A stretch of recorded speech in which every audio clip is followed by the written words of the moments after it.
Pag sumasakit ang tiyan natin, minsan hindi natin alam ano ang dahilan. Pwedeng heartburn yan, pwedeng acidic, parang nangangasim. Pero minsan feeling natin parang indigestion, parang impatcho. Tapos minsan sasabayan pa ng bloating, makabag. So halos magkakapareho to, mahirap ma-distinguish kung nangangasim ba, may impatcho ba, kabag ba, or yung isang sakit na tinatawag na irritable bowel syndrome. Yung halo-halo yung mga sintomas, talagang sumasakit, lalo na pag na-stress ka. Anyway, magbibigay tayo ng tips na pwede matulungan lahat ng itong sakit.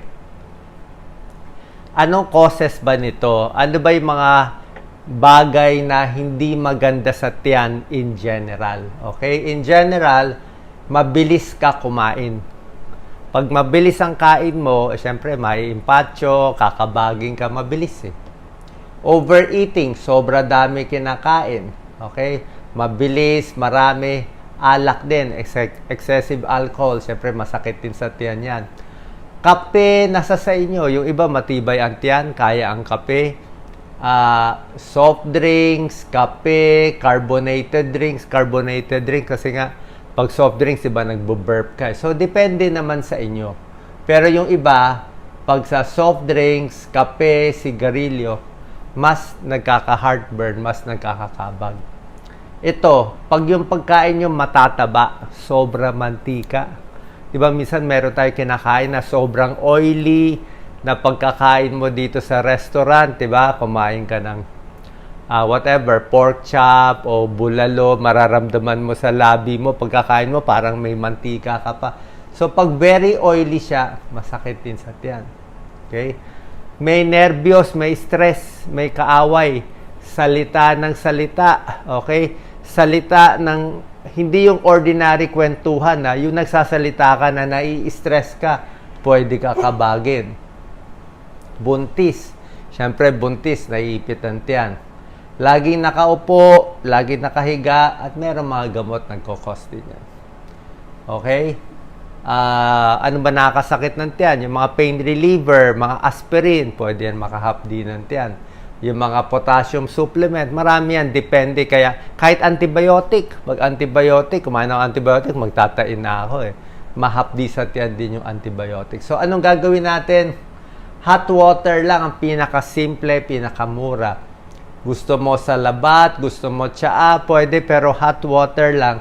Yung pinakamainit na kaya mo, pwede na yan sa kabag, impatcho, kahit sa heartburn, may tulong na. Cold or hot, mas maganda yung warm water. Okay? Depende. Kung mainit ang panahon, okay lang cold. Pero depende sa inyo. Usually, mas hot o hot bag pa nga eh.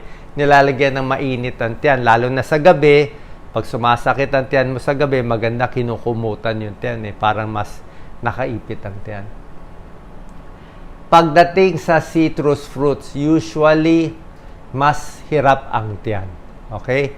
Maasim kasi, pineapple juice, pineapple, orange, lemon, di ba? Okay yan, healthy yan lahat. Pero may time na pag uunahin mo to, walang laman ang tiyan mo, tapos kakain ka ng pinya, ilang piraso, baka sumakit din yung tiyan nyo. Kasi acidic na siya eh.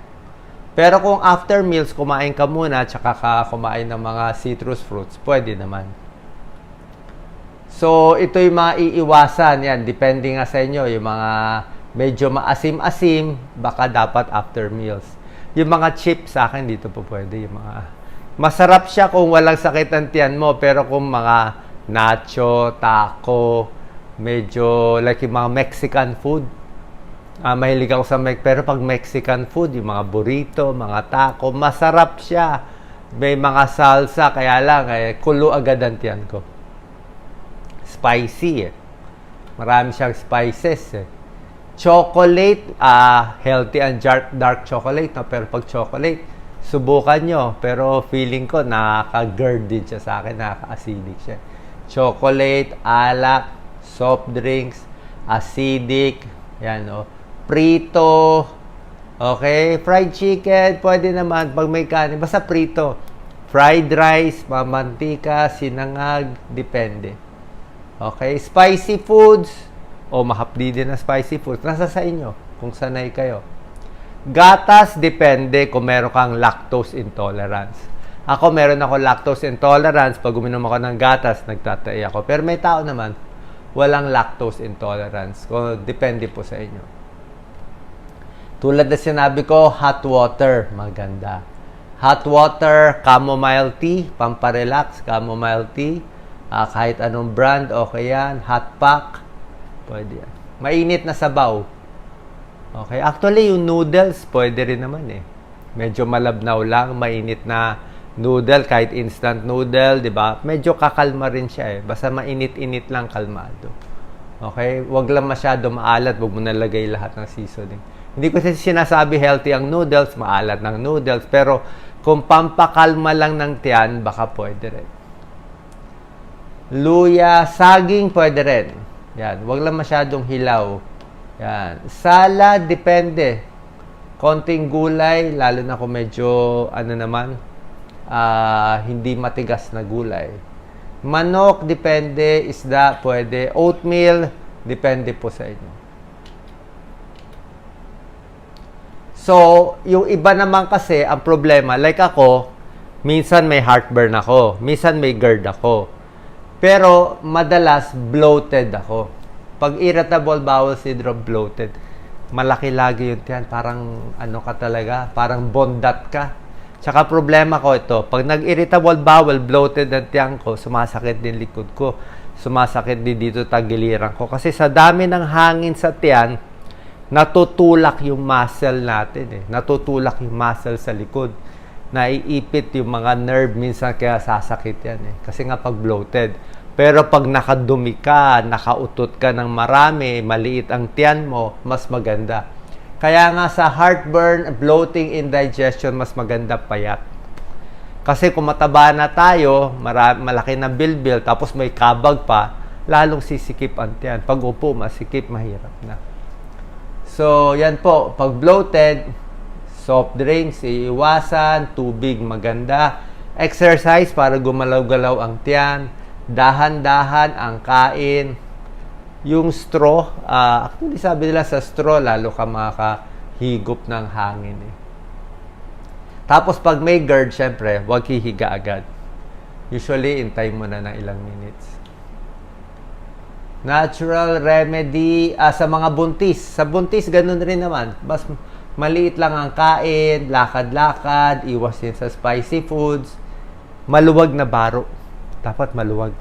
Wag magpalit kayo ng underwear o pantalon na masikip. Gawin yung mas maluwag. Kasi pag naipit, mas mahirap pakiramdam. Sigarilyo, dapat tama lang dimbang. Maluwag ang baro. Iwas muna dito sa mga fast foods. During pregnancy, sa mga buntis, ganun din. Pero basically, stress din eh. Kung masyado kang stress, mahirap din. At syempre, paglalakad. Maganda yung maglalakad tayo. Usually, pag naglalakad tayo, mas natutunawan. Pag natunawan na maganda. Tsaka maganda, hindi tayo nagtitibi. Mas maganda nga, regular, araw-araw dumudumi, o isang araw, 2 times dumudumi, mas maganda yan. Mas nalalabas yung dumi mo. Tsaka meron pa ako technique eh. Another technique ko sa bloating, minsan, kung talagang bloated ako, ay lumabas yung hangin, di ba? Mas maganda, naka-side view.